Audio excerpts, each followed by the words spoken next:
We believe in you. We have faith in you. Have faith in yourself. Remember the man that you are. The gods will punish you! You cannot escape us! Remember the deeds you have performed, the labors you have accomplished. No! No! Stop it! Now, tell me. Who are you? Hercules!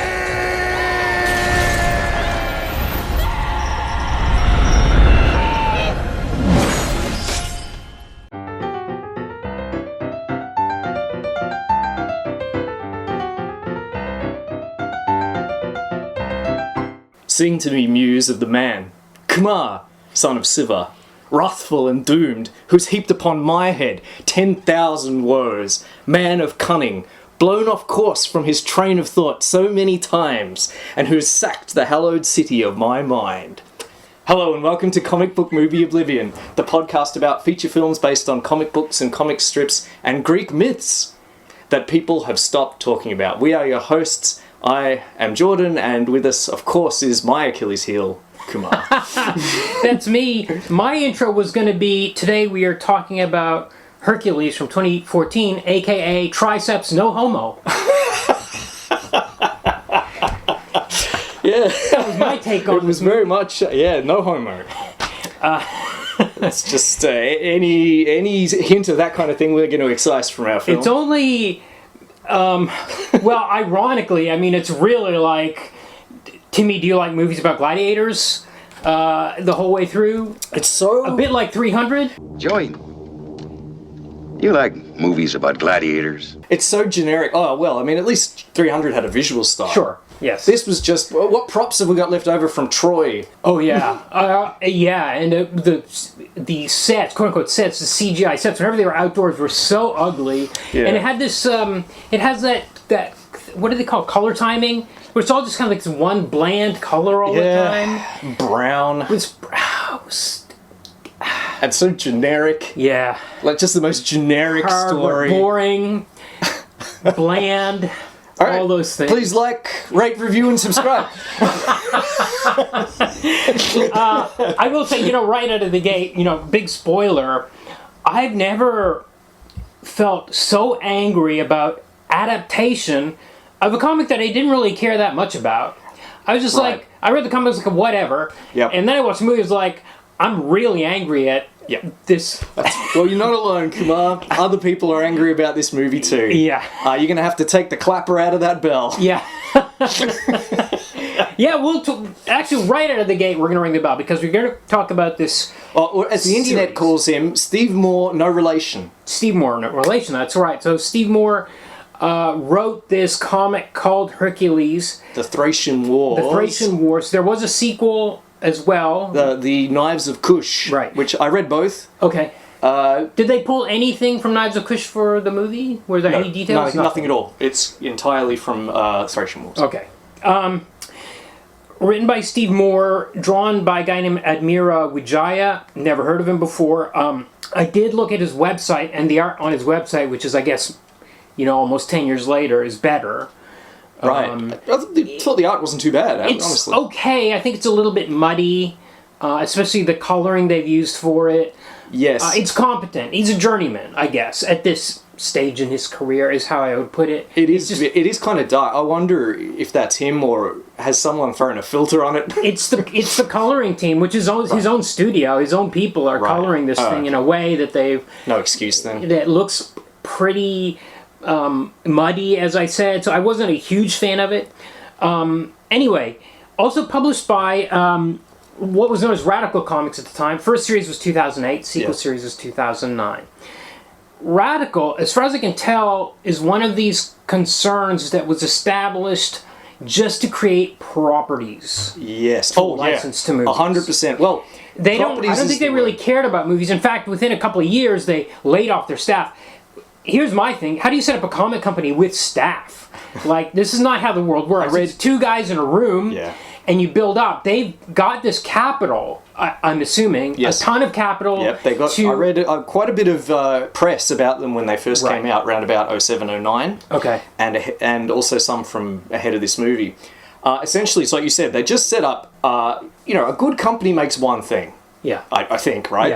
Yeah. These guys are doing everything Right. because they're not trying to make art. They're trying to make property. Yes. They're releasing books. They're releasing comics. They're releasing films. They're releasing children's books. They're releasing manga, or at least they're setting themselves up to do all those Right. things. They have this company of however many, like a score people. Yeah. And they've set up all these subdivisions within the country to make, like, manga. They published... I don't know if they ever published any manga, but they did publish some, like, books of Japanese artwork or something that they Okay. licensed. Okay. But all along, it's all about making some kind of multimedia... Yes. Because immediately, within 2 years, so this is the first comic they put out was Hercules. Immediately, they changed the name of the company to Radical Entertainment after they lay off all these people, basically. Yeah. Because they don't know how comics work. They don't know you don't fill an office with 30 people and suddenly you've got the Marvel bullpen from the 60s right out of the gate. It's insane. But then we have a couple of... This is not the only Radical movie we'll be doing. We'll be doing Last Days of American Crime, which is also a movie based on a comic. Also, Oblivion. That's a cheat. Radical production, Yeah. supposedly based on a comic which never came out. A vaporware comic. There's not even... I did a little bit of reading about Oblivion for this, since, they're breathlessly announcing that it's going to be based on an upcoming graphic novel, but there is no graphic novel. There's not even the I, Frankenstein 12-page treatment. Yeah. As Roderick can see, it's just a couple of pictures of digital art. Yeah. And it's sometimes variously described as a comic or as a book of digital art with captions, Right. like a picture book. Yep. Of course, it never doesn't exist. They It's called just a it, way I think, my guess is they called it a graphic novel because they didn't know what that word meant. Oh, well, Like, they thought it meant an illustrated story. The eventual director of Oblivion approached them with the treatment. Right. And I guarantee, either already knowing or at that point they said, "Oh, yeah, we're just going to call this a comic. Yeah. Yeah. It's going to create buzz Yes. for our movie if we Yeah. say it's." And then the movie's a big hit, and we've dropped ever talking about the fact that it was based on a graphic novel ever again. Yeah. And people have since interviewed the director and said, "Oh, are you ever going to release the Oblivion graphic novel?" And he's like, "Oh, yeah, I've kind of moved on from this thing that never existed." Yeah. Yeah. Yes. Yeah. So that's on the cheat list. Yes. There's another film called Abattoir. Okay. That was released, I think, in 2016. Okay. That one would be... I'm not sure if that one's in a bit of grey area, because the comic came out first, but it's a prequel comic to the film. I think I read that the comic came out after. For Abattoir? No, I'm Somewhere pretty sure it came out in okay. 2010, the Okay. prequel miniseries. Okay. But it was always going to be a prequel to the film that was going to Got come it, out. So I okay. wonder if it's almost like promotional material. So I It's wonder tie-in, yeah. It's a tie-in 6 years before the movie That's came right. out. I mean, it was a comic first, hence grey area. Yeah, Oh, well, okay. maybe we'll cover it on the cheats that we're doing. Okay. But Oblivion first. Yes. Now, Steve Moore, no relation. Now, we're saying no relation because Steve Moore was the mentor and best friend of Alan Moore. Amazing. And Ring the bell for Alan. yeah, and that will be the only time we ring it because Alan's going to come up a lot in this episode. Steve Moore basically, he was 4 years older than Alan Moore, and he came up in the 1960s. He was a major figure in the UK comic scene. He started out with a fanzine in the 60s. Yeah. This is how he met Alan Moore. Alan Moore was like a pen pal with him. He went pro pretty early as an editor at every UK company, apparently, that comics company. Like, he was at IPC that published 2000 AD. He worked on Warrior. He was at Marvel UK. They met in 1969.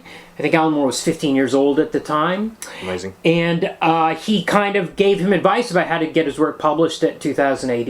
Yeah. Because Alan Moore was trying, he had a big, like, epic or some huge, he had some big, huge thing he had planned, and Steve Moore's like, don't do that. And then he wrote a Judge Dredd script. He's like, don't do that. They've got Judge Dredd writers. You're not going to get in. Do something else.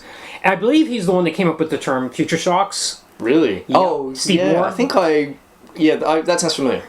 He gave him advice about how to script for comics. Yeah. Which I guess he sort of didn't follow. And they collaborated a bunch of times. I mean, even post after his death in 2014, the Bumper Book of Magic came out. They'd been working on that for years and years, and he was always the one that gave Alan Moore advice. He was the one that got him into magic as well. Right. Steve Moore was into magic, and Alan Moore was like, how do I get into this? And Steve Moore was the one that ushered him into that. He also got him work at Doctor Who magazine. Yeah, I read some of Steve Moore's Doctor Who comics, I think, in like the 90s. Right. So well before I was, to continue with the theme, a comics nerd. Yeah.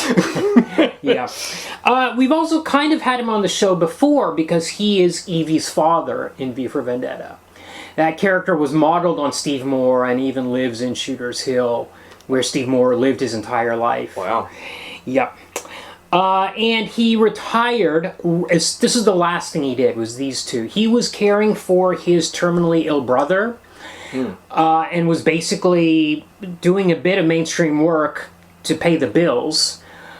And then his brother passed away, and then he was like, I don't need to do this anymore, I'm going to retire. So the last two things he did were Hercules and The two Hercules volumes. And I was kind of like, despite my feelings about this movie, until I dug a little deeper today, I don't know quite where I think you'll probably set me straight on this. But watching the movie was like, well, this is bad, but at least Steve Moore got some money to help out with his brother. And it sounds like maybe he didn't get any money somehow. As far as I know, he did not. How is that possible? It seems to be. He seems to have been screwed. Yeah, this is corporate. These are Hollywood types. We're putting together a comic book company, quote unquote, to make movies out of, and they're like, we're not going to pay this guy. Unreal. And well, they paid him on spec or whatever for the. Because they own, I read all right, let's go back to Radical Studios. Yeah. All right, we're doing trivia first. We're doing an interesting inversion. We're not going to talk about the comic or the film, we're going to go straight into the trivia. It's happened in some extreme cases where we're like, I can't believe this movie. So, I think one of the founder or co-founder of Radical Comics initially is a guy called Barry Levine. Okay. Some sort of sleazy media operator. 100%. He was a photographer, I think. Okay. So he's a creative. He has been a creative. Like, he's a rock and roll photographer. Mm-hmm. Worked on sound production. Okay. He worked on Judge Dredd. Okay. The 90s one. So he founds this company with a partner. And of Hercules, he said that he came up with the idea and that they pitched it to Steve Moore, essentially. He said that it was an idea my partner and I came up with. We thought we had a great idea. We went to our editor-in-chief, Dave Elliott, to discuss writers. We came up with all the marquee writers, and then we came up with Steve Moore. David was an old friend of Steve's, which is interesting to hear in light of further comments that I will read out later. They decided they wanted him, at least, I think partly on the strength of his non-fiction work. He was apparently something of a respected sinologist, specifically to do with the I Ching. Yes, and also martial arts movies. That's excellent. They said, now the quote continues, we own Hercules 100%. Yes. We own. Sure, fine. Yeah. But even when we do work for hire with people, we generously share with the writers and the artists on the upside of the ancillary revenues. We also do a lot of 50-50 co-creator deals. We're probably the most generous comic book company out there. End quote. All right. That's not what Steve Moore had to say about it, apparently. Now, if you Google this film, pretty high on the list of hits is Alan Moore complaining about it. Yep. Telling people to, quote-unquote, boycott it. Mm-hmm. As you were saying before we started recording, everybody loves copy about Alan Moore being a curmudgeon, especially about films. Mm-hmm. But here's what he had to say in an interview with Bleeding Cool. He claimed that Radical Comics screwed Steve out of the money specifically for film rights, and he received nothing when the film was optioned as a movie. Okay.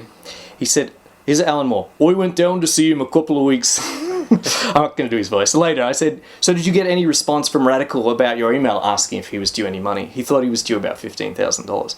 He said, no, I didn't. I went away and dug out the contract, and it turned out, no, they didn't have to consult me, and they didn't have to pay me $15,000. That must have been an earlier version of the contract as opposed to the one I signed. So I'm not getting anything out of this. The only thing I'm glad of is that apparently they're not putting my name on it, because it sounds like it's going to be idiotic shit. His name's on it twice. Twice. We got more. Yeah, well, I continue. This is more. By the way, Admira Wijaya's name is not on this movie. The artist. It just says based on the I can tell you what Alan Moore has to say about that. All right. And as far as I'm concerned, it's gospel. Okay, great. Because it's Alan Moore. Yep, I agree. I don't even know what you're going to say, and I agree. All right, but first, a digression. He said that he had someone related to the project phoning him up, some lawyer, asking him when he'd created Atalanta. Atalanta is a famous figure from Greek mythology. And so on for other aspects of it. Steve was having to say, no, the Thracian conflict really happened, which was painful to Steve, that degree of ignorance, and I know exactly what he means. I've dealt with comic book industry lawyers asking if Queen Elizabeth I's alchemist was still alive today. Steve was saying that this film sounded like it was going to be a complete abortion. That they dumped characters such as Hylas. That's understandable in that Hylas was Hercules' boyfriend. Mm-hmm. All right. Remember how this photographer guy, Barry Levine, described Dave Elliott as a friend of Steve Moore's. Here's what Alan Moore has to say about that. When Steve died, I noticed with some bitter irony that one of the people sending in messages of consolation was Dave Elliott. In his dealings with Steve over the Hercules books, in Steve's opinion, and I have no reason to doubt Steve's opinion, there had been duplicity in telling Steve one thing, promising him one thing, and then later saying, oh no, we never had that conversation. This had infuriated Steve to the point that he told the publishers at Radical to not let Dave Elliott have anything to do with him again, that he should be kept away from Steve Moore and any project Steve was involved with. And yet, we had these fulsome reminiscences about how great it was to have been somebody who worked with Steve Moore. Here's what Alan Moore has to say about Steve Moore's name being attached to it, despite apparently Steve not wanting it to be. I thought this is a misunderstanding that needs to be corrected. I then found out regarding the film company, among the condolences for Steve, there were a couple of plugs for the film. They had not, before Steve's death, seen fit to mention his involvement with the original story. Like I say, that was his only consolation, that his name was not going to be linked to this ignorant dreck. However, after Steve's death, you could see that someone had thought, oh, there have been a couple of obituaries in the press, and there's quite a lot of talk about this. We could perhaps get some publicity for our film. It's not like we're going to have to pay him any money. So they started putting Steve's name upon the credits. Wow. The interviewer said, it's free advertising. Alan replied, yes, it is that. It was a little bit of free advertising, the publicity surrounding a man's death. Now, I'd have to look at my thesaurus and see if there were any words other than vile, which I could use for that. But even in the low estimation which we hold the greater part of the comics industry, that is a new low. Now, I know that when before I have suggested that the comics industry may have treated Steve Moore less than fairly, or even less than humanely in the past, this has excited a flurry of complaints that I am surely old, paranoid and crazy, which I may well be. However, in this instance, I suggest that people simply look at the publicity for this film before and after Steve's death. I would also ask that anybody out there who gives a damn about Steve Moore or his legacy to not go and see this wretched film. It is the last thing Steve would have wanted, and I cannot unrecommend it too highly, or anybody involved in it. I think it is absolutely shameful. Wow. So I would like to apologise to Alan Moore for having watched this film. Yeah. And also for any inadvertent podcasts we may have released coinciding with the passage of any creators or actors. Please don't curse us. Well, yeah, this is actually my second time watching this movie. As I mentioned last week, I had watched it probably a year after it came out or something at my older brother's house. And I'm in Toronto, I'm always jet lagged when I'm there. Yep. Either coming in or going, even 1 hour out from my hometown, there's a 1 hour shift. 10 o'clock, he's usually plied me with a whiskey or two, or his wife has given me a cocktail. And then he's like, 9 o'clock, he's like, let's watch a movie. I'm like, what are you talking about? And we sit down one time, it was that 3-hour Batman movie. Yeah. I don't remember anything about it. And I don't remember anything from this except The Rock's triceps. That was the one thing I remember. He was eating seven meals a day at the time. You can find his meal plan online. His Hercules shooting meal plan. It was seven steaks a day. Yeah. 8 months. Well, I mean, the thing is, there's a figure thrown around that he worked out for 8 months. But the thing is, The Rock is always working out, so I'm not sure. Yeah. He adapted maybe a special workout for 8 months. Yeah. Yes, because it's... I believe it because he's always got his guns out. Yeah. Like, every shot. In other movies where you've got these big buff guys, it's usually only a few scenes, and they tell you 3 months beforehand, that's the day you're going to have your shirt off.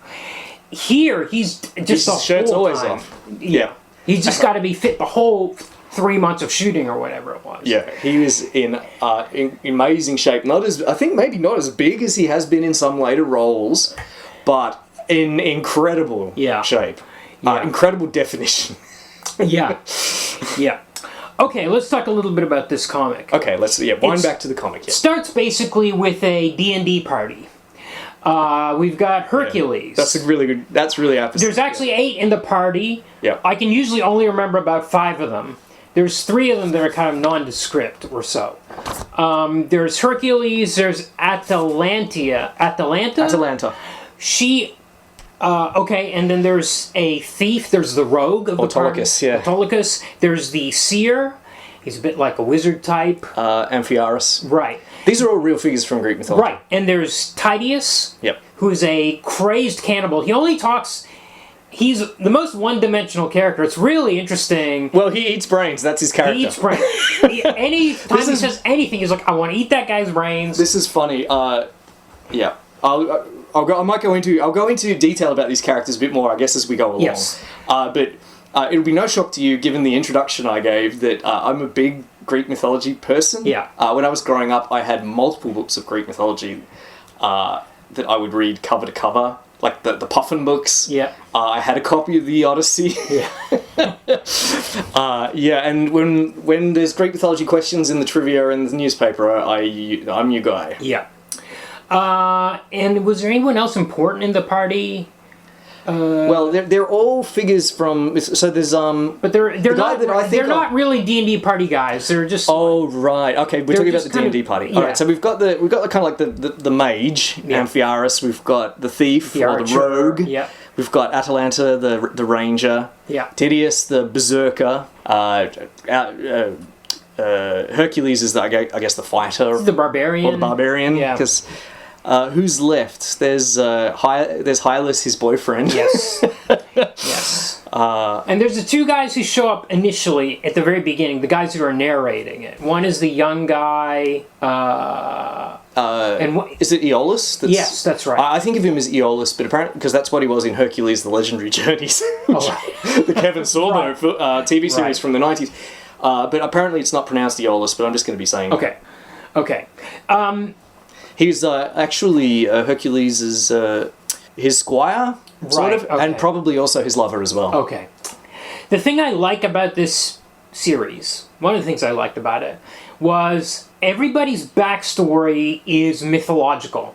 Child of Zeus. Yep. Atalanta is the lover of Artemis, or loved Artemis from afar. She was worshipped.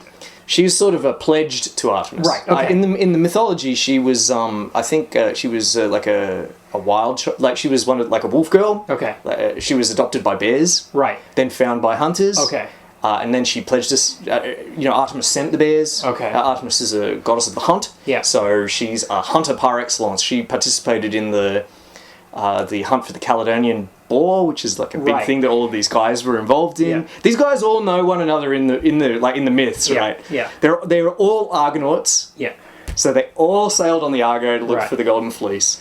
A whole bunch of them ended up in a big war with Thebes, the 7 against Thebes, and also a bunch of them. This is a generation preceding the Trojan War. So a bunch of them fathered or were the grandparents of figures from the Iliad. Well, what I like in the series is all of their backstories are presented as mythological, magical stuff. Yes, but in the present, there is nothing. There's no indication of any magic. It's interesting. The seer is telling fortunes, but he's just spouting nonsense. Yep. It could be anything. Yep. There's no evidence that anyone has ever met a god or is a son of a god or anything like that. Magic stuff happens. It's almost like they're legends in their own time, or maybe they believe their own legends. They do talk about them, like Zeus is my father, but we have no evidence that Hercules is actually the son of Zeus. Yeah, especially in this Thracian War one, they do talk about it a lot, and Zeus performs feats of strength, but they're just... Hercules, sorry. Performs feats of strength, but they're just barely within exactly. the capability. Very borderline, heroic. Like, he rips these chains out of the wall, he knocks down a whole... Pushes down a gate. Yeah. Stuff that's like, well... I don't really buy it. It's an interesting kind of revisionist touch. Unfortunately, it doesn't last. In the Knives of Kush, Hercules starts channeling lightning. Oh, okay. But I did like that there's kind of a disconnect here between what they think about what they are, or the legends behind them, and what they're actually doing on it's funny, on the ground. They'll be explaining their behaviours, but no one does anything specifically magical. Yeah. Atalanta wants to die. Yeah. That's not something from the myths, as far as I'm aware, because her virginity was taken after she did. Okay, in the myths, she was very fleet. Everybody wants to marry her, but she says she only marries someone who beats her in a foot race, and she kills anyone that loses. So all these guys like trying to run a foot race with her, and they end up getting killed. Then a character whose name I forget prays to Aphrodite, and she gives him 3 golden apples. And he throws those apples on the ground every time she gets in front of him in the race, and she's compelled to go and pick them up because they're wonderful magical apples. Right. That she's compelled to pick them up. Then he wins. Yeah. And then they actually fall in love. And we get this story but in a form. Instead of falling in love, she's raped by the guy. Okay. And then she's so angry at having lost her virginity that she wants to die. She stabs him in the back. Yeah. While he's on top of her. Yeah. It's not quite. Yeah, she wants to die so she can be reunited with Artemis in heaven, but she can't kill herself because then she'll go to Hades, so she needs to be killed in battle. So she's got this bloodlust death wish. Yeah, this is her one note. Like, all these characters, I mean... Well, no, but she has other stuff when she's not... This is only when she's in battle. This is not what she talks about all the time. It pretty much is. Titius is like the only thing she talks about is eating brains. These characters are mostly... I mean, they're not really very fleshed out characters. Yes, but they are Greek gods. Yeah, Atalanta wants to Which means die. they're not real people. They're mythological figures that are never going to be real. I think this is even the problem with the Troy movie. They're trying to make these gods into real people. I'm like, this isn't working.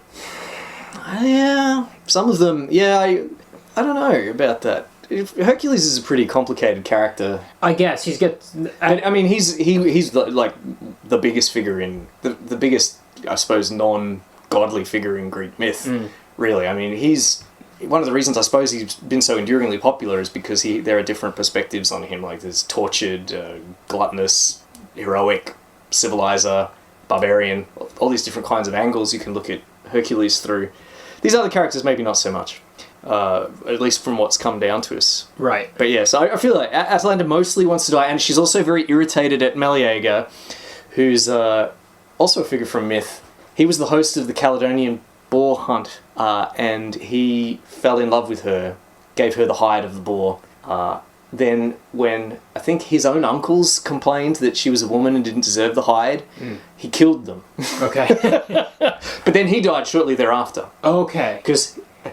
This whole podcast is going to be me talking about Greek myths. His mother had been told by the fates at his birth that he would live so long as this piece of wood wasn't burned. And as soon as she found out he'd killed his uncle, she threw the wood on the fire and he died. Okay.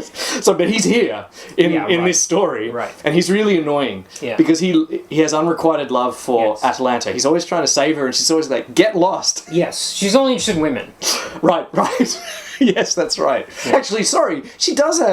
She has 2 notes to her character. She wants to die, and she's interested in women. Yeah.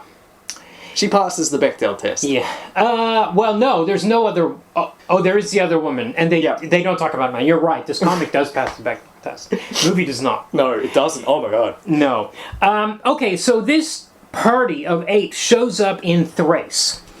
They've been hired. They're mercenaries. They've been hired by King Codus. This is after all of Hercules' labours. Yes. Which apparently happened, as you pointed out. Yes, he is wearing this wolf... He's wearing it's a lion pelt. Lion. It's the Nemean lion. Yeah. And this deal has been orchestrated by the thief, the rogue, what was his name? Autolycus? Autolycus, Autolycus. which actually means the wolf itself. Okay. Which is So a hell of a Autolycus, cool name. but he's always looking out for himself and looking out for gold. Yeah. So he's always making secret deals that the rest of the party doesn't know about.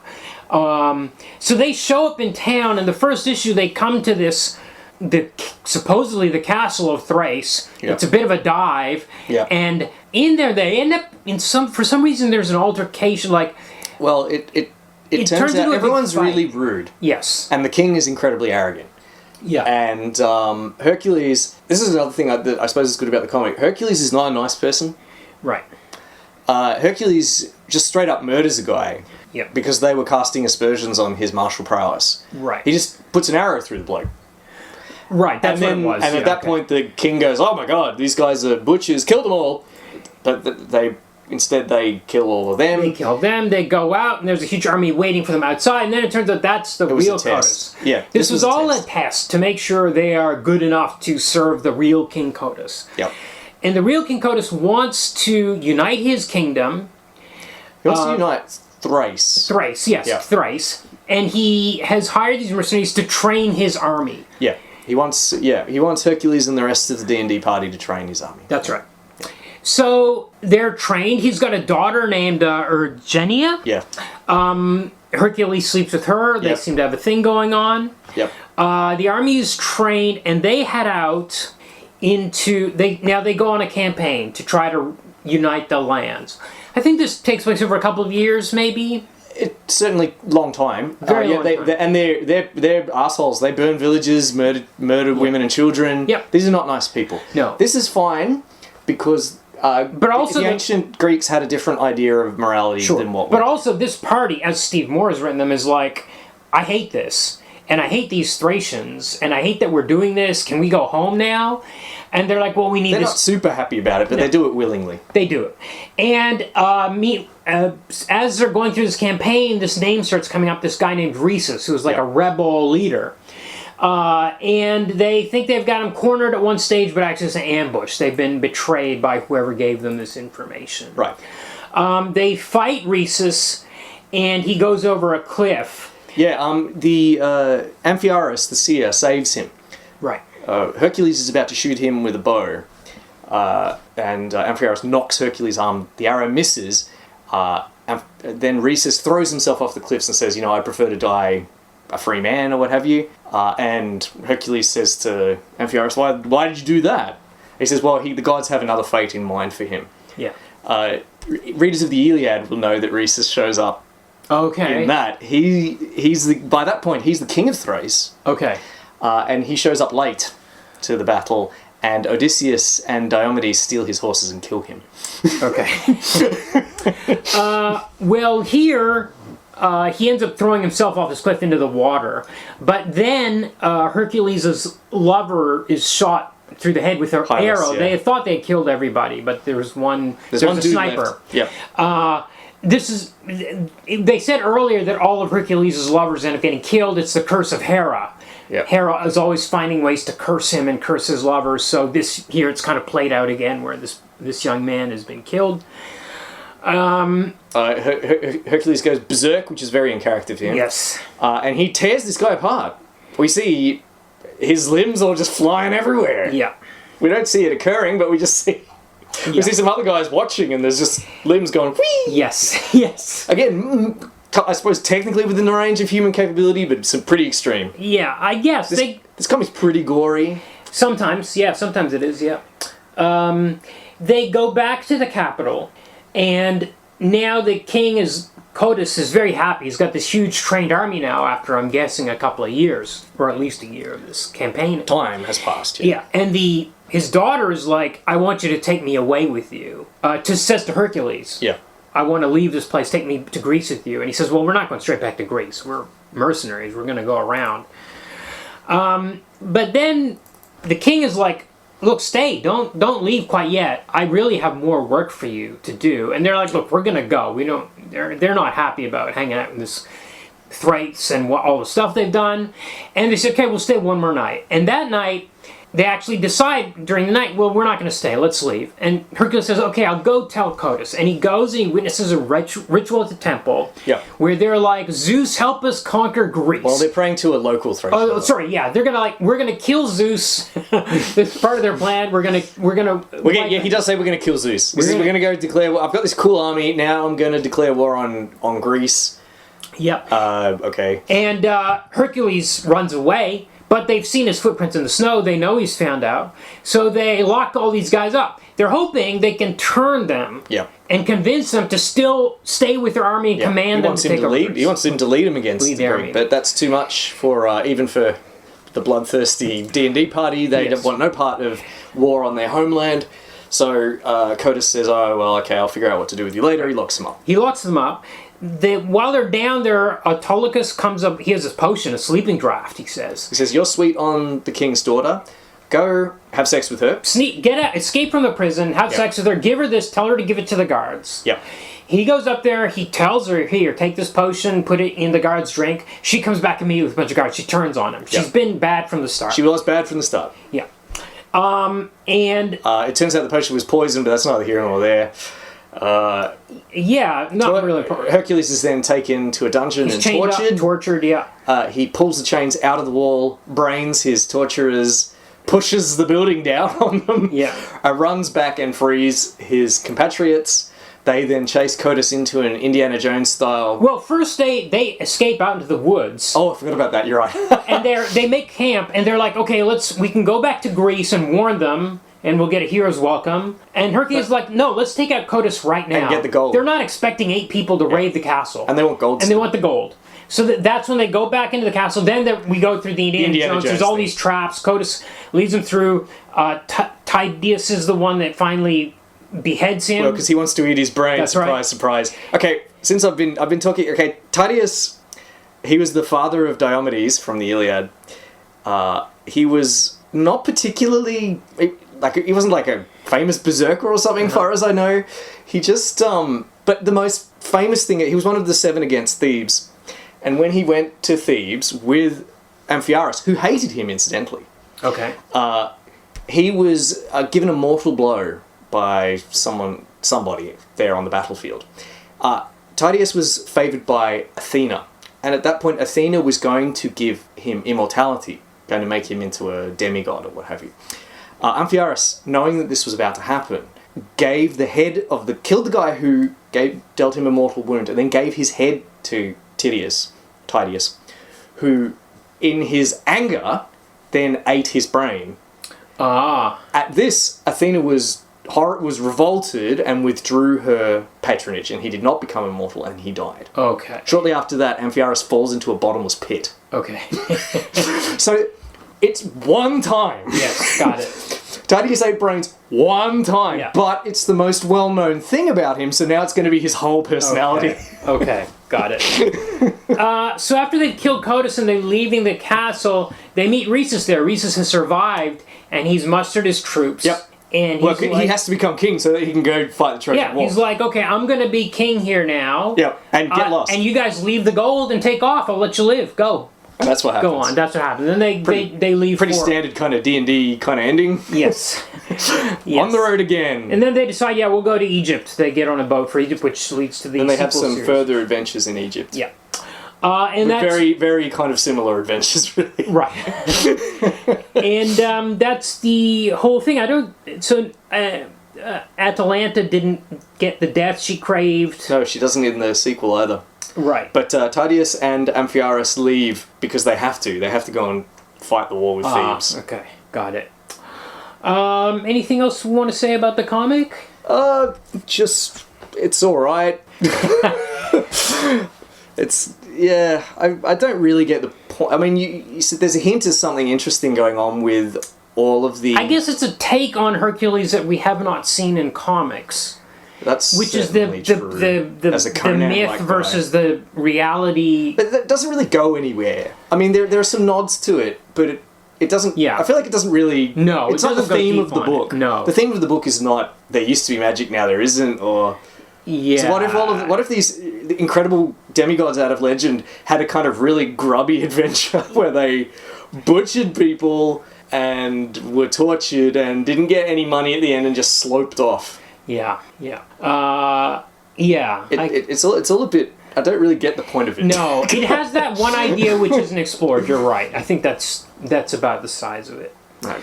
Although and Moore did some homework. He did his homework, I suppose. But I feel like it's just often he'll just like one thing. Yeah. Yes. Yeah. Especially with Titius. Yeah. Oh yeah. I really do believe that Atlanta has like conversations about stuff. I just feel like he did some. Like Alan Moore called this book impeccably researched. I don't think it's impeccably researched. Yeah. I think maybe it was impeccably researched, but all the research didn't go into the book. Well, yes, perhaps, yeah. And I did read a blog post by a person, an academic in archaeology, who said that none of the archaeological details make sense, and none of the equipment or anything they're wearing makes sense. Okay, but what about the gadgets we're about to talk about? That seemed like they came out of Blade and Blade 2. Well, yes. Well, yeah. Well, let's move away from the workmanlike comic by Steve Moore and into the disaster that is this movie. Yeah. Okay. Came out in 2014. 2014, yes. It's a bit Scorpion King-like with The Rock in it. Yeah. Before we get into it, name a good movie with Hercules in the title. Hercules in New York. Hercules in New York. Maybe the Disney Hercules. I haven't seen that. What a classic, Hercules in New York. Yeah. How can you not watch that movie and have a good time? I'm looking at the Wikipedia list now. Probably about 50 movies about Hercules. I don't think any of them are... You would say any of them are good. Any classics, right. At all. Why do we keep coming back to this well? Because he's such a great... He's so interesting. He's such a great character, and yet no movie seems to be able to do him justice. I think part of the problem is you get a bodybuilder. You're like, hey, we should make a movie with you in it. It could be Hercules. So we've got somebody in here, they can't act. Yeah. They're just there because they got the muscles. Yeah. I think that's true of Arnold in Hercules New York. He could barely speak English in exactly. Hercules. And I think it's true of The Rock in this movie. He tries to emote in a couple of scenes here. Boy, it's hard work. He does it okay surly, I guess. Yes. And he certainly does great bicep acting. Yes, and he does quips.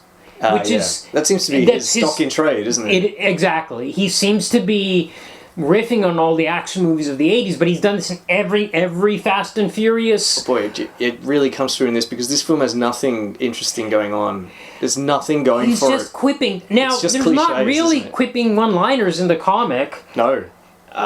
There's an odd line. There's some clever, maybe turns of phrase, but it's not there's one-liner something really jarring when... There's no fucking centaurs line in the comic. Fucking centaurs? Yep. Okay. Alright, so this film starts with... a voiceover of Baby Hercules. Yes. This voiceover is by... Aeolus? He's the storyteller. He's the bard. Yes, he's the bard of the D&D party in this movie. Here he's Hercules' nephew. That's right. Which I don't think he was in Myth, but... Right. There's a problem. The problem is it's Myth. Yeah. So here he's his nephew. We don't need to adhere to it. Yeah, he's substantially younger than Hercules, and he's Hercules' big booster. So he's been captured by pirates. I have a question about Titius. Titius was found as a child by this party, by Hercules. What's the age difference? Was Hercules 3 years old when he found Titius? We've got to get to that. We'll get to that. But here, this is the part of the film that made it into all the trailers. Okay. And then everyone was really disappointed when they went and saw the movie. Okay. Because now we hear about... We hear about the mythical Hercules. Yeah. We hear about his birth. We hear that he was the son of Zeus. Yeah. That he was got on his mother, Alcmene, who has a pretty amazing rack. She's just wearing this really shit. Yeah. Anyway, I can see why Zeus was interested in her. He squeezes the snakes in his crib as he does. We see him stalking the Hydra. There's a in the swamp. hilarious shot of the baby reaching its hand up to a mosaic of Zeus on the ceiling. Yeah, reaching for a I was like, thunderbolt. oh my god. This is the first minute of the movie. I was like, there's several now. But it flips, because then we learn that this is all a story. Yes. Being told. And in fact, he knows it's all false. So actually... Well, we don't quite know that yet, but, we do find that out very quickly. Once he cuts Very away, quickly. yeah, and then pretty soon every conversation Iolaus has about his stories, Hercules is like, you're doing a good job making that stuff up. It's all missionaria protectiva kind of stuff. Where they're just planting these seeds to make people believe in these myths, to hire them as mercenaries. This film has no respect for the audience. Yeah. As well, because we couldn't be allowed to figure this out for ourselves. Yeah. It's being spoon-fed to us constantly. Multiple times. I didn't do any of those things. Iolaus, you made that up. Yeah, but you know what? There's also a very basic hero's journey, screenwriting hero's journey here, 100%. where you have to have this guy that doesn't believe in himself. You can't cast a rock for this. It's in his contract that he doesn't lose fights in these movies. Yes. How can you cast this guy as an underdog who doesn't believe in himself? But think about how many reps he's doing. You're telling me this guy doesn't believe in himself? He's trying hard to do morose. He's mostly. And then finally, at the end of the movie, he's got to finally believe in himself to beat the bad guys. It's like my criticism of Centrinians, the new Centrinians movie. We've just got this very. It feels very American story of needing to believe in yourself. Yes. You have to become the best version of you. Yeah. Then you will triumph. Self-actualization. So we've got Ian McShane, a second appearance of Ian McShane after Hellboy. Yep. Ian McShane like sort of yelling at him when he's in the torture chamber. Have faith. You've just gotta believe in yourself, Hercules. You know, are you the son of Zeus or aren't you? Yep. Believe in yourself, kid. Yeah. And he does believe in himself, kid. And that's when he rips the chains out. But it was made up. What's what he did he believing have to in believe exactly? in? Exactly. Believing that what was made up by the bard was true? The movie's not... It just tells us this stuff, but it does no other legwork aside from people telling us, oh, we need to tell this story to inspire the troops. What you mean? So heroes might be more than the deeds they do. The film doesn't do any of the legwork to kind of make that a theme. No. Instead, the theme is just Captain Massive Biceps needs to believe in himself, and then he'll triumph. Yeah. Yeah. So we hate it. After this story, we learned this story is being told by Iolaus while he's prisoner of these pirates. They're in Macedonia. Incidentally, did you notice one of the pirates, or the head pirate character called Greaser? Okay. He's played by an actor called Christopher Fairbank. Okay. He's in Batman, 1989. Is he? He has the exact same role. Except instead of a pirate, he's a mugger. He's the mugger that says, "What are you?" To which Michael Keaton says, "I'm Batman." Yes. Oh my god. This is his super recognizable character, actually. He's in like The Fifth Element, all kinds of things. But it's just so amusing to me that he's basically the same guy. Yeah, right. Except here it's I'm Hercules, not I'm Batman. Hercules shows up. He fights off these pirates. He does look pretty impressive with his lion's hair. There is a moment where he's hiding behind a guy who's half his size. How did that work? He knocks the guy over and then he's standing behind him. There's some bad cheats. There's some bad visual cheats in this movie. Yeah. That's one of them. Oh. I want to say about the 3 major action sequences, if we count this one, there's 2 big war scenes. Let's call them Braveheart scenes. Yes. Oh yeah. They're boring. Yep. And I don't know if it's my taste in movies. I like to see a martial artist, even if they're on wires. Just seeing guys fling around. I mean, we've seen this even... Because they're all even CG. The Lion, Witch, and the Wardrobe movie had this big battle where I was just come on. At what point did someone decide this is what people wanted to see? Because it's all CG. I just don't care. I absolutely do not care. They didn't have good tactics either. Their phalanx wasn't very good. Yeah, we'll talk about that.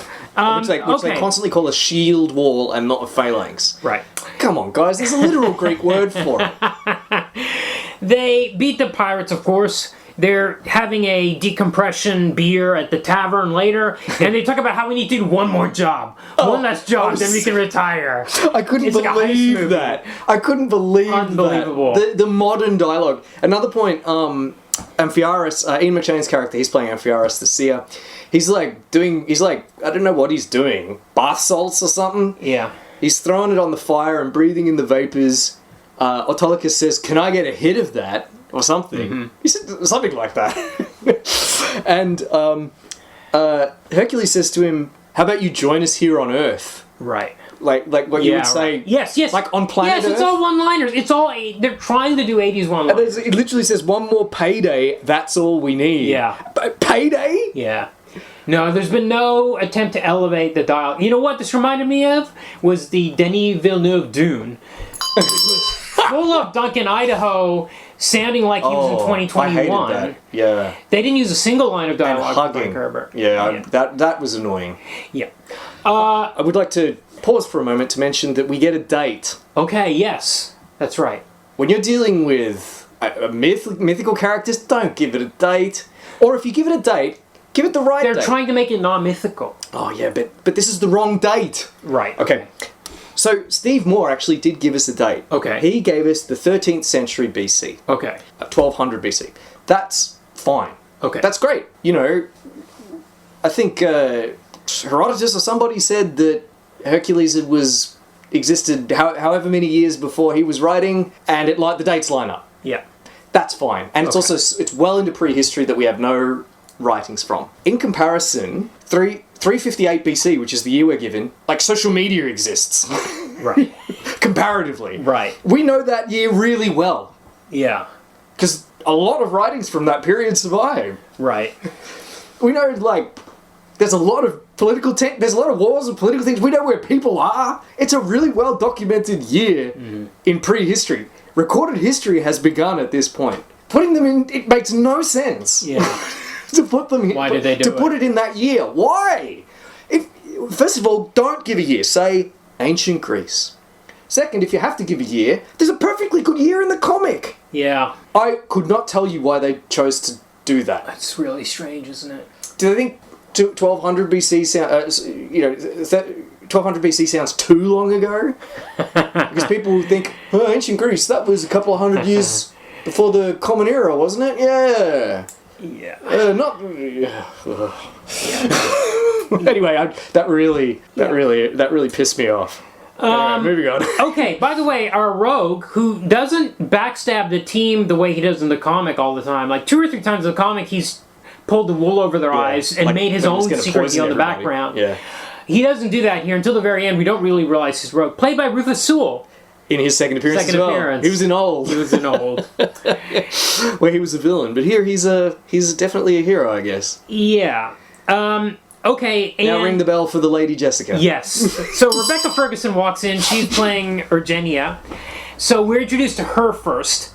And she comes in, she says to Hercules, you're a hard man to find. Is he? He's in a tavern drinking, and he's the biggest guy for probably 30 leagues He's around. probably the biggest guy on Earth. Yeah. And he's right there drinking. How hard is he? Anyway, Yeah. she's like, hey, my dad, Lord Codus, not Lord King Codus, Yep. has a job for you. And they're like, well, we need this last I guess job. they wouldn't get... Again, like, why call him... Lord doesn't make any sense here. The ancient Because Greeks he had wants kings. to become a king. Yes, that's it. And we, the this stupid movie. audience, won't get how a person with the title king can't already be king of a whole country. Yeah. That's my... He doesn't want to unite his warring tribes here. He wants to form a kingdom. Well, it's a civil war or something, something is it? like that, yeah.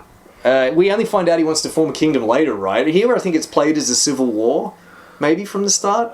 Yes, because we know about Rhesus. As soon as they meet this guy right away, they're like, there's this guy Rhesus who's... He's a sorcerer. He's He's bewitched the sorceress. minds of the people. He's got a team of centaurs. Yeah. He himself is a centaur, and he's raiding all these villages and burning them down and stuff. So we need to go to war with this guy. We need you to train our farmers up so they can go to war against this guy that's burning down their villages. Yeah. So she says they don't want to do it because they... But why would they not want to do it? They've just talked about how they need one more payday. She's offering them a payday. Yep. And she says, we're going to do your weight in gold. Yep. Hercules is weight in gold. And then they're on board. So they go to Thrace. They go to Thrace. We find out that the patron god of Thrace is a Hera. Yeah. Which makes no sense. Because we know that they had their own gods from the comic. Yes. Also, if there's a patron god of Thrace, it's Ares. He's supposed to be from there. Because they're very warlike, the Thracians. When we get there, we learn that Urgenia has a son. And Yeah. she's also a part-time nurse. She's like... Oh, because she's such a... Because here, such a good person. Spoilers, she's a goodie. Yeah. Not only that, she has a son. Now, Yeah. we get some flashbacks to what happened with Hercules. In this version, not in the comic, he had a wife.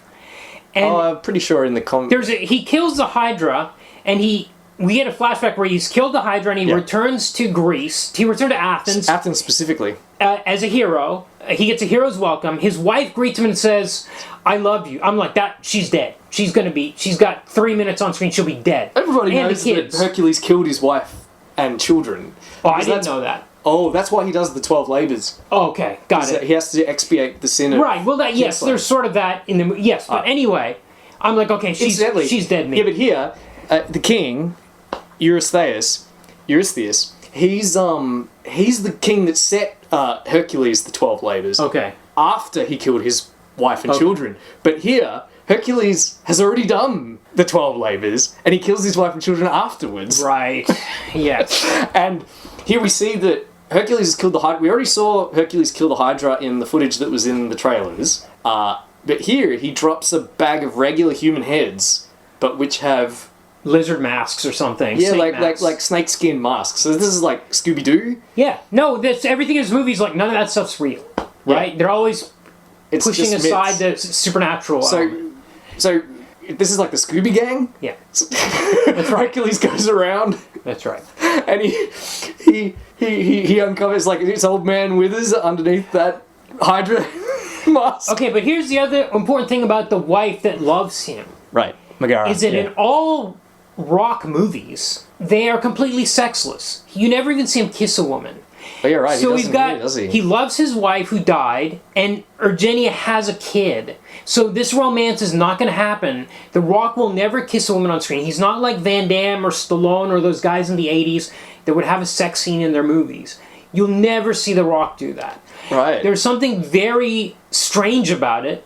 Oh, There's always a scene where he's eyeballed by some women, but he never has any sort of It's romantic... a phenomenon, actually. No one's having sex in movies anymore. No one's horny anymore. Everyone's beautiful and no one's horny. I find especially with The Rock, there's something going on in his contracts. It might be like no fighting, no kissing, no sex scenes. Yeah, it's interesting. very... Well, he certainly doesn't do any of that. But they've set up this plot very specifically in a way that there's no chance of romance happening here. Yeah, you're right. And also because Lady Jessica has no personality. That's right. Except mother and also nurse. That's right. Mother and nurse. So this film does not pass the Bechdel test. Yeah. Okay, we meet King Kodos, played by John Hurt. This is his 4th appearance. Is it 4? Yeah. V for Vendetta, Yeah. Snowpiercer, Oh, of course. and Hellboy. Of course. So he's now attained to the rarefied heights of All-Star S-Class. Wow. Okay. I had V in my head the whole time, and I'd forgotten about... Snowpiercer was like the 2nd episode we did. Yeah, it was a while ago. I should have remembered that.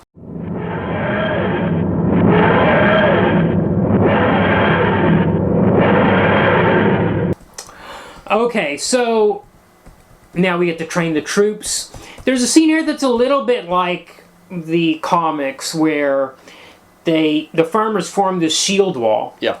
And Titius runs at them and knocks them over. And then Hercules is like, you got to be stronger, plant your feet. And then when he runs at them later on, that they don't get knocked down. Yep. There's a scene like that in the comic. Yeah, except in that Titius murders someone and probably eats their After brain. he knocks them down, he's like, follow orders and always pay attention. He Yep. kills them. He kills one of these guys. Yeah, One it's of very these very bloody, the comics. By the way, none of these guys really look like farmers. I mean, I don't know what farmers They're pretty looked like buff. 5,000 years ago in Greece, but I didn't quite buy it. They're pretty buff, all of them. Yeah. Yeah. Well, they're growing soy. Yeah. Protein. Yeah. We get some backstory about Tedious.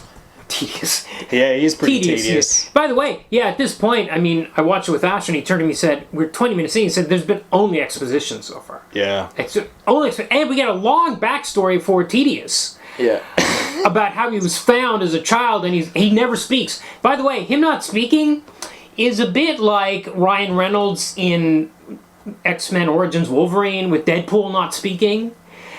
Like, this is a guy that only talks about eating brains every panel he's in, and he never speaks in this movie. It's just, I knew that as soon as as soon as Hercules said, he never speaks, that guy's gonna die. That's right. And he's gonna say something on his deathbed. That's right. I just fucking knew it as soon as that happened. Of course, everything that happens in this movie, you know it's gonna happen. It's so generic. Hercules chains him up in a chariot every night because he has PTSD. Yeah. So here, again, we're just stripping all the mystery out of everything. There are no berserkers in ancient Greece. They're all people. Well, they weren't anyway, but they're just people with PTSD. But also, none of the other characters get a backstory. In the comic, everybody had this. Even Autolycus had this background of Mercury and all this kind of mythological stuff in the comic. Yeah, he's the son in the of movie, God, for some reason, only Hercules. And Tedious gets a little bit about how he was found. Atalanta's never... By the way, she's also very no-homo in this movie. We can't have her... No, can't have this... Can't have her hooking up with any ladies. No. Instead, she's going to be impeccably made up. Yes. Extraordinarily clean. Yes. And wearing utterly impractical armour. Why is her midriff exposed? Why bizarre. is her midriff exposed? It just bizarre. But she's tough. Like, she beats up Sidicles. That's the first thing that happens. Sidicles, the Thracian general, he absolutely doesn't think ladies can fight. Fine. That's something Wood's in the comic and also in the myths, but then she beats him up. Yeah. So they go out for their first battle. For some reason... Yeah, amusingly... King Codus is always with them. Yeah, well, we got our star. We need to have him in lots of scenes. Yeah. Yeah, and they're always yelling, "Protect Lord Codus!" Why not do Max von Sydow in Conan? One scene. Yeah, that would be great. That would have been way better. He's not... I'm not really buying John Hurt as villain. He's just a little too avuncular. He's done... Well, he was a villain in V. Of course he was. I mean, in this role. Role. And also, he's much... No, and also they reordered the plot in a way that...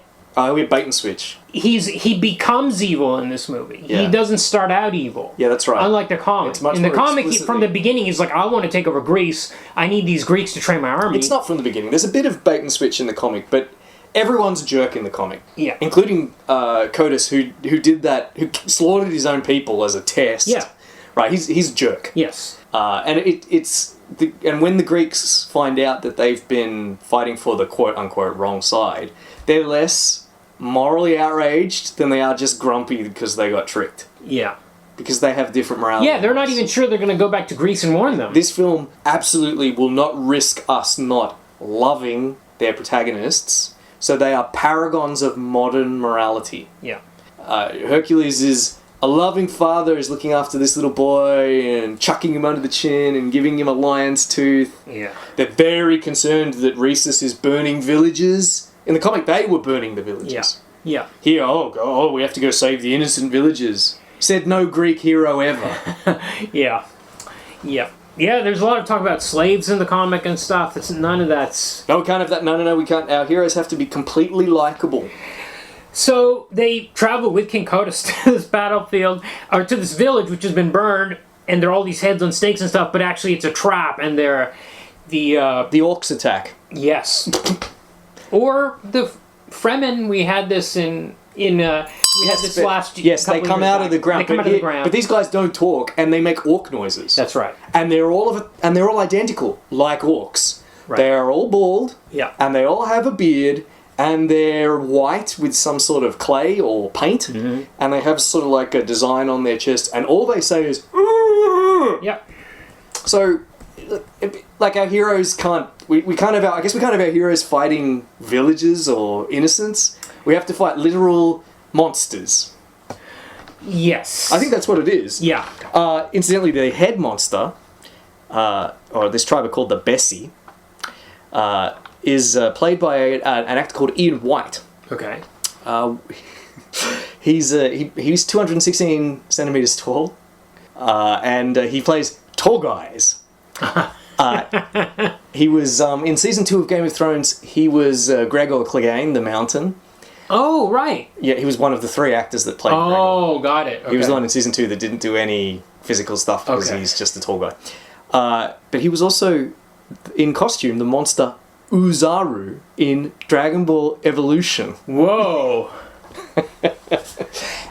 he plays lots of predators in Alien vs. Predator, which we may get to one day. Okay. So Interesting. he's had 2 appearances.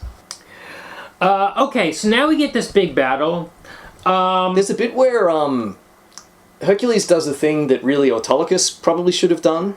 Aeolus hypes up the troops by saying that Hercules' fists were dipped in the venom of the Hydra. That doesn't sound very safe. Deadly to everyone but Hercules, he says. Meanwhile, Hercules, Atalanta's about to shoot the head, Ian White, but he stops her from raising her bow and snaps off the arrowhead, which he then palms when the lead guy runs at him. Yeah. He punches him in the forehead with the arrowhead, which kills him instantly, thus confirming for the troops that the myth of the Hydra's blood is real. Okay. That's it. Doesn't go anywhere. But this is sort of very I have another question about this. Right? This guy was running at him with these 2 long sickles. Yeah. He had the reach. Yeah, I thought that too. I absolutely thought that too. I have a lot of questions about Atalanta in this fight. Where's she getting all her arrows She's from? got a lot of arrows. She's got non-stop arrows. That's a fantasy trope. Everyone's got inexhaustible arrows. I had another issue with this. It happens twice in the 2 big battles, the 2 big Braveheart fights in this movie. In this one, why is she the only archer? This battle could have been solved very easily if they had a team of archers. They don't. They've only got spears. These guys aren't armored. She's the only one with arrows, and she's got an infinite number, sure. But it's crazy to me that they haven't trained any archers at all. Then when they get the next fight, they do have archers, but then they don't have cavalry. So they're always one step behind the enemy in terms of just conceptually, which is crazy to me. Yeah, anyway, I don't really know. You don't really read a lot about archers in ancient battles, really. Right. They tended to throw spears mostly. But here's the thing. The phalanx would have stopped these guys. These guys are unarmored, facing armored guys with shields and long spears. Yeah. They're just going to run into the phalanx, and that's the end. The phalanx is the battle ender par excellence in the classical era. Okay, so by the way, Autolycus has throwing daggers and An inexhaustible supply of them. And Ian McShane builds batarangs and weapons. He has a spear with blades that like come Whistler out. and Blade. What are these? How do these blades work? These flip blades and stuff. How does he activate them? Also, later in the movie, we get the another training montage. Why doesn't he teach these people how to make these weapons? Yeah, that'd be good. To use them in battle. Seriously, he's swinging this spear around. He's got like a big... He builds this thing that's in their chariot. Yeah. And then he drives around with these blades that are like coming. It's like a James Bond vehicle. Yeah, exactly. Do you know, like, there weren't even springs at this point. You couldn't make a spring, right? These things can't be spring-loaded. Oh, man. So stupid. Whatever. You dumb people... Just come and watch Ian McShane with a spring-loaded batarang. Yep. Sorry, but he's like the monk, right? Yes. Because his first line is, "May Zeus forgive you," after he kills a guy. Yes. What, like he's like a Christian? Yeah. People didn't say, "May Zeus forgive you." Zeus doesn't forgive anybody. That's not how Zeus works. Yeah. But we're supposed to slot him into like Friar Tuck. Yeah. Or, like tonsured warrior. Yeah, it's more like they're more like a Robin. He's more like Robin Hood as Merry Man. Yes, that's right. This movie. Okay, so after they win the battle, Hercules has a nightmare memory of what happened back. Yeah, when his kids and died. And now his kids died. Cerberus seems to have eaten them in his memories. Yes, that's right. But he was thrown out of Athens. Yeah. Apparently, in 358 BC, Athens did not have a king. It was famously a democracy at that point. Well, we've got Josephines as king now. And Eurystheus was not king of Athens either, even in the legends. He was kings of a completely different and city. after he wakes up from this nightmare, Ian McShane gives him some speech about how you were given a 13th labor, you have to come to terms with this. I was very wishy-washy. I wasn't really sure. Your 13th labor is therapy. Yeah, something like you have to... Oh yeah, that's it. You have to make peace with your past. Oh yeah, it's very wishy-washy. I wasn't really clear about this. I don't know if I was spacing out again, second time watching this movie. I don't know what quite, but anyway. No, it's just drippy. He just has to... He just has to have a breakthrough in therapy. Yes. So now we have to retrain the troops. Yeah. They get better gear, but now, so like Atalanta's teaching them archery finally. Yeah. Why didn't she do this in the first place? Maybe they didn't have bows. Yeah, they give him... The seer keeps having visions that he's going to die in a fiery battle. Yeah. So he's not afraid, basically, but he knows it's like until that day comes. Yeah. So finally, they ride out to their second battle. Okay, now, I want to talk about the centaurs a little bit here. This is about the only thing I liked about the movie. I hated this. Oh, great. Okay. Totally hate I'm it. so glad. Okay. In the comic, there's a moment where they see, in the fog in the distance, there's a person on horseback. And we just see a silhouette. And one of the characters, I think it's Iola, says, "Oh my god, it's a centaur." And Hercules or someone says, "That's a person on a horse, riding horseback." Which I guess they had not seen at this point in time. Yeah, this is in the comic, yeah. In the comic. Which I've heard elsewhere as like being possibly the origin of the myth of centaurs is a culture which never saw people on horseback before, sees a person on horseback and they're like... The ancient Greeks did not ride horses. Right. And like it's in the time that Steve Morse set the comic, well, you know, like in prehistory, Greeks, or right up until, funnily enough, around the 4th century BC, they only used them to pull chariots. Yes, well, they talk about that in the comic. They say we only pull chariots. Yeah. We don't put people on horseback. That's crazy. But it's a split-second moment where they see this guy, and for a second, he's confused and thinks it's a centaur, and then realizes it's actually Sitalces, the general, riding on horseback or something like that. No, it's only rhesus men ride on horseback. Okay, well, it's Reese, whatever. We get to this movie, and it's non-stop. Now, there's all this camera trickery where we see all these centaurs coming over the hill, these stiletto centaurs, and then as they come forward, they flip their cloaks back a bit like the gargoyles in our I, Frankenstein, and suddenly they're men on horseback. I'm like, how does optical illusion work? Because their human torsos where the horse head should be. There's no way. It's just CGI nonsense. I really hated that they were trying to sell me that this was an illusion, that they saw these guys on the hill and thought they were centaurs. You see, you've whereas I liked it. I really liked it. I thought it was about the only time the film, to my mind, was clever instead of shoving this message down my throat. Yes. That, hey, all myth is badly remembered history. I think the difference is one of us is seeing it diegetically and the other non-diegetically. Okay. So, for you, this was a trick.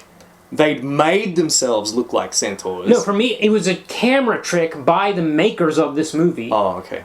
Not the characters in the movie. For me, the filmmakers are like, we're going to trick the audience into thinking they're centaurs, and then they ride into the light, and their capes fly back, and suddenly they're men on horses. Yeah. It's not the same silhouette. For me, okay, that is a completely valid interpretation. For me, I imagined I was seeing it as the Greeks were seeing it. Okay. They've never seen men on horseback before. Okay. Their only way to visually process it in their brains is as centaurs. Then as they get closer, it's like we're seeing it through their eyes, perception changes. Yeah. We're seeing their perception change from centaurs to what they clearly are, men on horseback. And as they've come to that realization, it changes for us, the audience. I wish more of the film had been like this. See, this is me wishing... Yes. This is me dreaming of the film that could have been... If there was more scenes like this, if this is the entire approach of the movie, it would have fit right in. But this is the only time they cheat... Except for when Hercules was standing behind that 98-pound guy that fell over. You're right and I'm wrong, because I'm seeing the film I wish I was watching, whereas you saw the film as it was. I'm seeing... We haven't mentioned a Brett Ratner movie. Yeah. Oh, how have we not mentioned this yet? Have we not mentioned... This was Brett Ratner's last movie before Melania. Holy shit. Wow. Before he got Me Too'd. Right. For being a sexual predator. Yes, absolutely. And now it's... Every day we're getting worse news about this. Maybe one of the worst people we've had on the show. Brett Ratner. We've had some bad dudes on here, but maybe he might be the worst. He's a terrible human being, and worse, he's a bad film. No, he's a terrible human being all around, and he's a bad filmmaker too. I didn't mean to imply that being a bad filmmaker was worse than being a sexual predator. Right. No, yeah, he can't. He doesn't know what. He doesn't know how to. No, you're right. What I described is way too clever for Brett Ratner. he could not have made a scene that like the scene I described. He's trying to do what you described. But my feeling is because it's the only scene in the movie. I guess a bit like when we get the Hydra heads, I was like, oh, was the Hydra real? And then it flips up and you see that it's people on it. I guess that's a little bit like that, but there's no trying to trick the audience there with CGI. Yeah. And to say you've seen, you didn't see the right thing. No, they've just morphed. I liked that. I mean, we could have said... So I liked it because it's what I wish the film had been, as I already said. I wish the whole film had been like that. I wish it had been more arty. Yeah. And it leaned far more into the idea of myths having a kernel of historical truth. Right. Right. Which I guess is the theme of the, as you pointed out, is sort of a theme of the comics too. But all of that is lost in the generic sludge that is this by the numbers action movie. And this fight's very boring, but they capture Rhesus at the end of it. Yeah, when The Rock flips a horse over with his bare hands. Yes. And says, "Fucking centaurs." Fucking centaurs. But you know it's not a centaur. So what's the point of this line even? That's right. They just forced it in there. Well, you got to have your one F-bomb. It's a PG-13. You're allowed to have one non-sexual F word in there. Go screw yourself, Hercules. Okay, so they're having a big feast while this guy is chained up. They've got Rhesus chained up at the feast. Now he explains that he burned no villages. While he's tied up, they haven't killed him or gagged him or anything. He's like, I didn't burn those villages. Weird. Siddicles is like torturing him and stuff, like kicking him over. Yeah. But Hercules puts a stop to that. And he says, Hercules starts to have doubts. He's hearing this guy and he's like, maybe... Hercules is a defender of the innocent and the weak, which, no, he was not. Yeah. And he confronts Eugenia and is like, she's like, look, I knew all along, but Curtis was threatening my son, who, by the way, is the rightful king. Yeah, and she's like, I want you to smuggle my son out to Greece. Yeah. Okay, so Hercules confronts Curtis.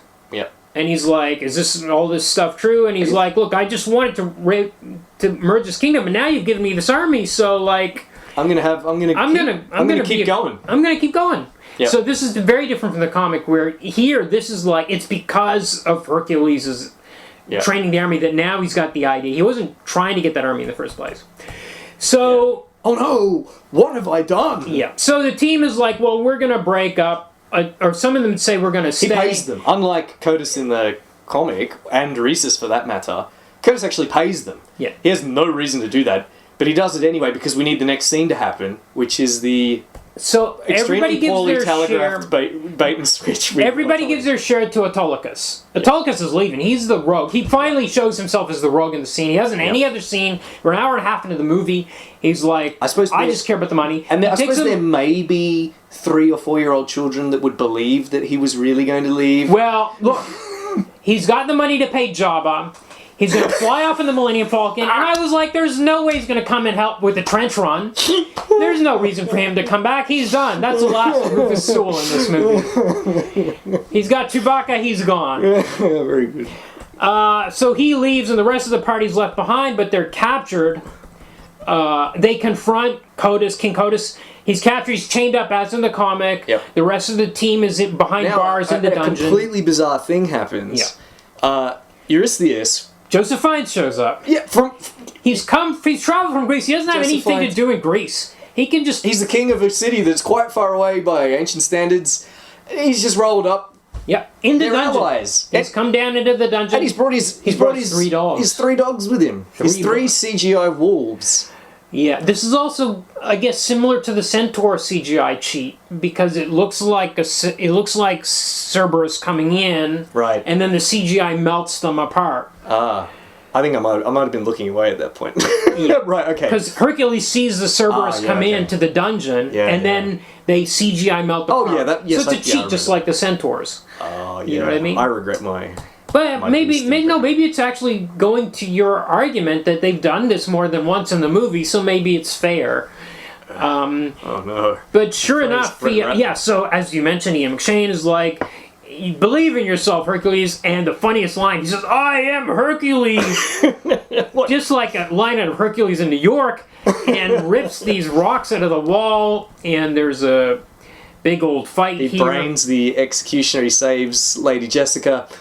Rebecca Ferguson. Everybody runs away. Hercules shirtless. The Rock, he's shirtless for the rest of the movie.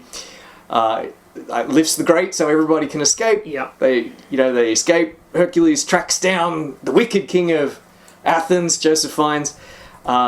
Stabs him in the heart. Yeah. That's the end of that. He has a dumb one-liner or something. I think he says something like, "Ask my family for forgiveness." Yes. Yeah. Okay. Yeah. Real Charles Bronson line. They go out and there's John Hurt looking tiny among his very muscular farmers. Extremely unintimidating. He's also wearing the gear they've put him into is unflattering. He looks like it's too big for him. Yeah. He's doing his best with the material he has. He's a great actor. Was a great actor, but it's not the right role for him. He urges the army after them. Then Hercules pushes over this. First Autolycus returns. Han Solo's back. Then Hercules pushes over the statue of Hera. Maybe they imagine this is some kind of symbolism because he believes his woes are because of Hera pursuing him. But also, he's got a lot of supernatural strength, I would say. I feel in the comic it was kind of borderline. I don't know quite how Steve Moore managed to make it seem like this is borderline possible. In fact, when he rips his chains out of the wall, he says, "I've been saving my strength." Yeah. And here he just believes in himself and he pulls this out and he knocks over the statue, which I think are superhuman feats. Yeah, I feel pretty much the same way about that. But he kind of does stuff like this in Hobbs and Shaw where he's like holding a helicopter by a chain. Exactly. This is just, It's just maybe rock level strength. He's just really strong. He's got Hercules level, he's really, really strong. Yeah. And I don't think that Hera statue was very well designed either because it's resting on some kind of narrow plinths. Right, okay. Anyway, he pushes this enormous statue over on the army. It's enough to kill them all. Yeah. Or the rest flee, and the head squishes Curtis. What happened to Rhesus? He's fighting with them at this point. Okay. They freed him from the dungeons. He's fighting with them. That's right. Okay. Good King Rhesus. Hercules is, of course, he needs to get rid of Curtis to save the good people of Thrace from their wicked ruler. Yeah. Because now he has a moral compass. Yeah. He very much cares about the poor folk. Right. And that's what he's doing now. Yeah, he takes out Curtis. And that's pretty much it. That's the end of the movie. And then we get these credits that are weird, like 2014 era kind of rock song over like cartoony versions of characters. It's like the ending of like the Lego Movie or something. Yeah. Strange design choice. Do you think it's meant to be reminiscent of 300 or something? I guess. I don't know. I remember that Better movie. Yeah. Yeah. Right. Yeah. Okay. Oh, and yeah, so we get a credit at the... So the credit is based on the comic by Steve Moore or something like that. And then there's also, in the mid-credits, there's a line which says, "In memory of Steve Moore." Yeah. Again, according to Alan Moore, completely against his wishes and utterly opportunistic. Yeah. Okay, do we have any trivia that we haven't talked about? I pretty much talked about it all already. I'll just mention that the budget for this film was $100 million. Holy moly! This is an ugly movie. Yeah, it went on The Rock's salary. Yeah. It's funny because most of the other actors are not... I mean, you've got Joseph Fiennes and Rufus Sewell. Ian McShane. Rufus Sewell's not... But a lot of, Rebecca Ferguson, not really a huge star at the whoever's playing Atalanta is some generic Nordic actress who looks a bit like Nicole Kidman. Okay, yeah. It's true, I hadn't thought of that. You're right. I think a lot of it's going on The Rock's salary, right? He's starting to really... This is when his career's really on the up and up, isn't it? Yeah. It made $244 million, which is a success, but not a blockbuster. Yeah. And it's then vanished from... Yeah, I haven't heard anyone's memory. It's like every other Hercules movie, except Hercules in New York. Even the Disney one, I don't hear anybody talking about that like they talk about Little Mermaid or Lion King or anything. No, it's the curse of Hera. Yes, absolutely. Just to wind back a step again to mention how sleazy the whole Radical Studios outfit seems. Yeah. One of their artists was Gene Simmons' son. Oh, this guy. He was famous for plagiarizing Bleach. Yeah, it was Radical that were publishing him at the time. Oh, that was his comic. Yeah. Oh my god. He plagiarized. He was producing a comic for sale that he was ripping off Bleach. Yeah. And apparently like publicly available art from websites on the internet like DeviantArt and things like that. Right. So, yep. That's bizarre, because Gene Simmons likes comics, like he's a comics guy. Right. It's interesting that his son would be so shameless. I do remember the guy that created Bleach, can't remember his name, but at the time, I might be misremembering this, but there was an interview where they got a statement from him, not an interview, and he said he was just surprised that Gene Simmons' son made comics. That was like his Otherwise, just talk to my lawyers. He was just like, he doesn't need to. The guy's a millionaire. How much was this radical comics manga ripoff making? Yeah, well, it'll be his publisher that's going after. Well, he doesn't care. Yeah. He's too busy. Yes, exactly. Yeah. Too busy being rich. Yeah. Just, again, a note of what you raised at the very beginning, that these guys were just oriented around making a product. Here is Barry Levine in an interview with Comic Book Resource in 2008. Once we have our property, he even called it property, and once we are marketing it, it's up to me to really integrate it into the system. Yeah. Vertical integration. Marketing speech, management talk. When I say the system, I mean if a certain comic book works as a video game, or if it works as a film, or if it works as an anime, that's my job to seamlessly create an understanding of what that property is and how it translates. I hate this place is not in the business of making art. It's in the business of making something that they can springboard into another platform and make further money off. Oh my god. Yeah. Yeah. So they haven't made a comic since 2012. Right. I don't know if that's when they stopped. Concern. That's when they stopped making. Well, the oh, because they made the movies. The movies were coming out even as late as 2018. American Crime came out. Yeah, Last Days of American Crime. I think that was either. I read 2020 for that. Okay. All right. But like for a comics publisher, they transitioned. They stopped making comics pretty bloody quick. Yeah. Within 4 years, they weren't making comics anymore, and they were just producing movies. Yeah. What a sleazy outfit. All right, let's do our votes. Okay, look, the comic I think is competent. There's nothing wrong with it. I'm not going to read it again. I'm going to give it a nay. But I don't think it's bad. It's just fine. Yeah, for me it's fine too. It's just okay. Yeah. There's some anachronisms in it. He did his research, but like I said, he did just enough. Yeah, okay. And then he will throw... Like, he throws a line in there, madder music, stronger wine. I think... Oh, you wouldn't have read it. It was in Lives of Kush. Oh, okay. Autolycus and Menelaus, I think Menelaus, or maybe it was Aeolus, participate in an orgy, of course.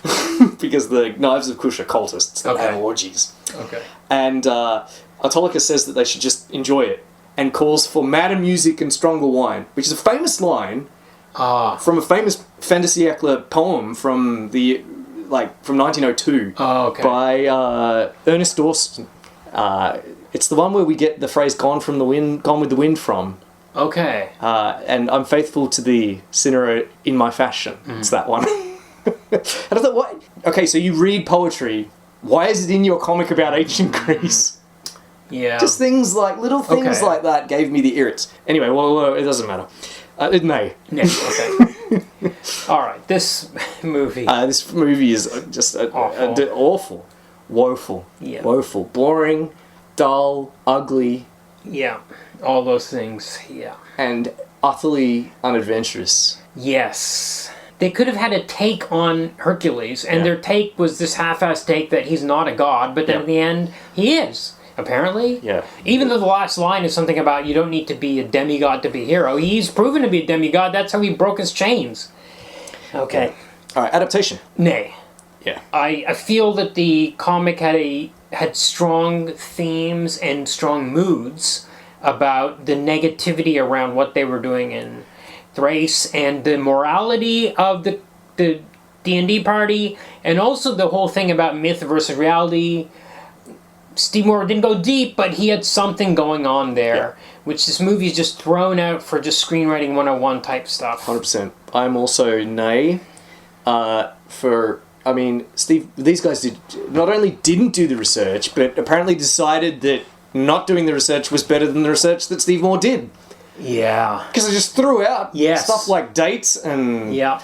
At one point, I think it's Amphiaraus is stalking around the recruits, trying to hype them up for the coming battle. And he says, if you fall, you will dwell in the Elysian fields with the shades of great heroes. Odysseus and Achilles.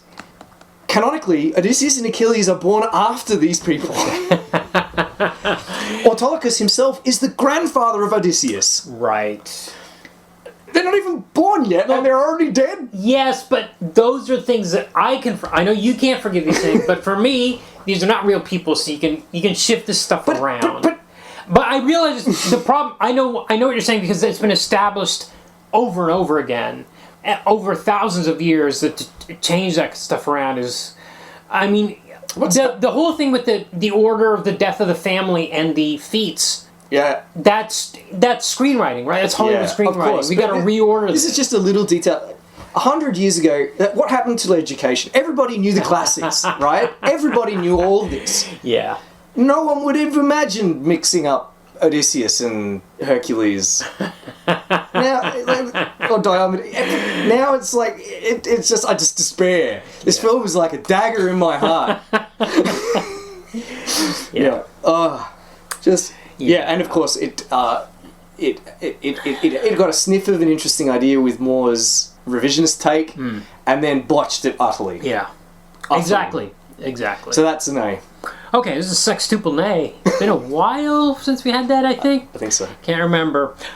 Okay, please like, rate, review, subscribe, and share on whatever platform you're using. You can contact us through the email address which is in the show notes, or you can send us a DM on Facebook, Instagram, Blue Sky, Threads, YouTube, Reddit. It's not DMs, comments. And you can please join our Patreon. By the way, our Patreon now actually has content. Oh, yes. Once a month, we've got an episode of Comic Book Movie Apocalypse on there, which are comics-adjacent adaptation type stuff, and our first episode of the Mars Attacks. So if you subscribe at, I think it's like $4 a month or something, you can get those episodes. They will not be released for, at the moment I'm thinking maybe 1 year, or maybe even not until we're done Oblivion, then I'll start releasing those for free. So if you want to hear those, please sign up. Also another thing which I don't usually do on the show, but by the time this episode comes out, my next book will be out. Oh, yes. At least in ebook form. Print, hopefully, I'm hoping the print will be out as well. It's coming out on Friday the 13th of March. And it's called Killarney Lake Massacre. A much easier title to search for this time. But you can find information. Tanuja Ramachandra. Yeah. I think I said a few weeks ago when we were doing Centrinians that it's... when I read one of those prose novels, I said that it's very difficult to be funny in prose print. This book is very funny. Oh, I'm sitting across from one of the few people I think can pull it off. It's really good. Good. Yeah. So that will be hopefully out on all the platforms. It's already started populating. If you... actually, by the time you hear this, it'll be out there. Anyway. Okay, next week, I haven't sprung one on you in a very long time. But I have decided what we're going to do next week. Okay. I'll give you a hint. As a time of recording, it's February 19th. It's the 50th anniversary of Taxi Driver. Can you guess what movie we're going to do next week? No. The Joker. Oh, of course. Oh, okay. You know, I still haven't seen it. I haven't seen it either. Haven't seen either of them. Everyone loved it, and I think since the sequel's come out, there's been an utter change of opinion about it. I'm not sure that everybody... even at the time, there was a lot of talk about toxic masculinity and... what's that word? What's the... Incel culture? Incel culture. There was a lot of talk about that stuff even when it came out from the more insightful or incisive commentators, let's say. But I plan to watch Taxi Driver this week and King of Comedy, and then I'll watch Joker for the first time. Great. So please join us.